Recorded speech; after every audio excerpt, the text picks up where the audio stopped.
Якутске также продолжается фестиваль «Летний позитив». Его следующим этапом стала военно-спортивная игра «Таежный герой». Мероприятие прошло в полевых условиях на базе учебного полигона МВД. О том, что представили участникам игры организаторы, расскажет Татьяна Иванова.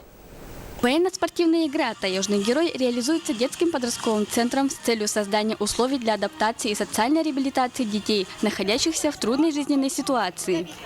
Участники, которые были на первом «Таежном герое», сегодня уже выступают в роли организаторов для таких же ребят, которые приехали с отделов полиции нашего города, детского подросткового центра и детского дома «Берегиня».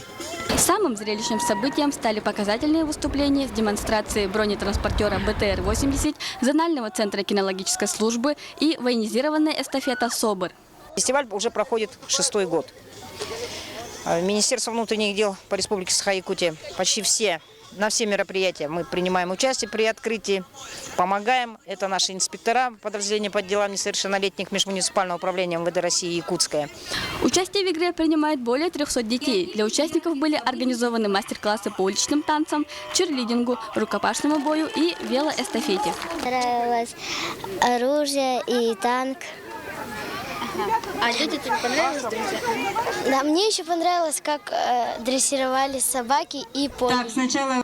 Третий раз уже на этой игре все нормально. Собор, то, что кинологи приезжали. То, что сейчас жду, конкретно футбол, футболист.